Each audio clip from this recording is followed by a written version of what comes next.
दोस्तों नमस्कार।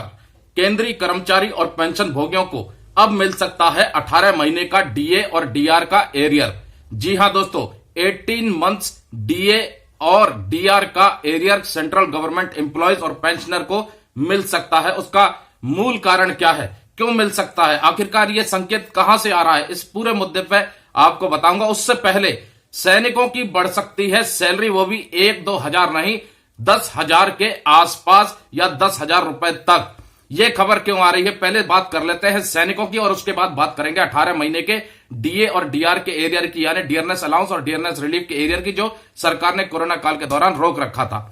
दोस्तों 20 दिसंबर 2023 को सैनिकों के लिए एक बहुत ही महत्वपूर्ण दिन है, क्योंकि 20 दिसंबर 2023 को इक्वल मिलिट्री सर्विस पे के ऊपर दिल्ली हाईकोर्ट में एक सुनवाई होनी है और माना जा रहा है कि यह अंतिम सुनवाई होगी और इस सुनवाई के बाद जज साहब एक कंक्लूजन पर निकल सकते हैं और इक्वल मिलिट्री सर्विस पे के ऊपर महत्वपूर्ण जजमेंट दे सकते हैं।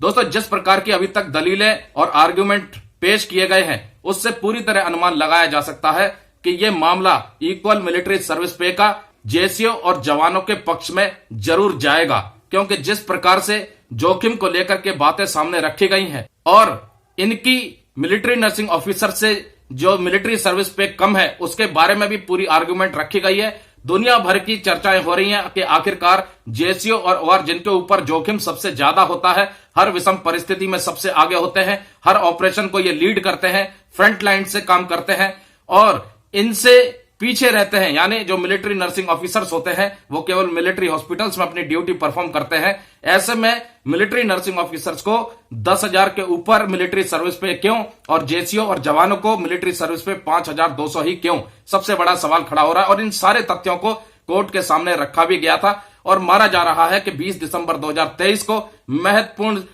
सुनवाई के बाद महत्वपूर्ण फैसला निकल जाएगा, जो कि कहीं ना कहीं जेसीओ और जवानों के पक्ष में जा सकता है, जिसमें कि जैसा कि मांग की गई थी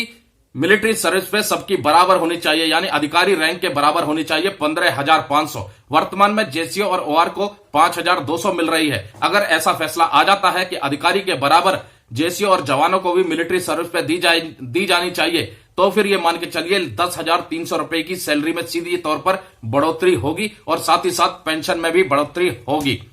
अब बात कर लेते हैं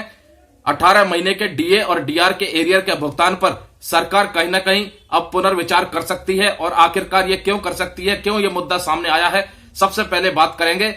कर्मचारी संगठनों के द्वारा ये मांग रखना कि 18 महीने के डीए और डीआर को अब केंद्र सरकार को भुगतान करना चाहिए, इस मुद्दे को रिकंसीडर करना चाहिए, क्योंकि कोरोना काल के बाद देश की अर्थव्यवस्था पटरी पर आ चुकी है और 5वीं सबसे बड़ी अर्थव्यवस्था बन चुकी है। वहीं दोस्तों रिकॉर्ड तोड़ जीएसटी कलेक्शन हो रहा है, जैसा कि आंकड़े आए हैं, बताया जा रहा है कि लाखों करोड़ों रुपए जीएसटी कलेक्शन में वसूले जा चुके हैं।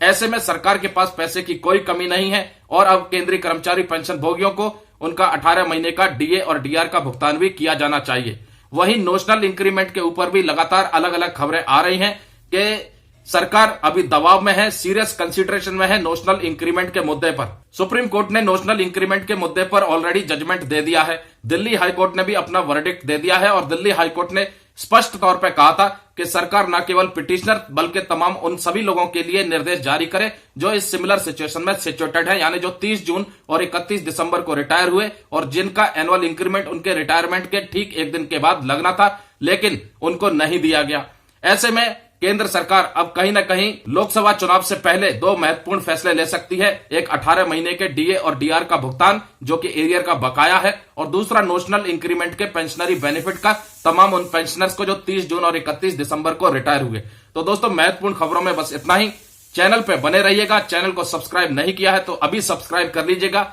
ऐसी ही लेटेस्ट जानकारी के लिए। जय हिंद, जय भारत दोस्तों।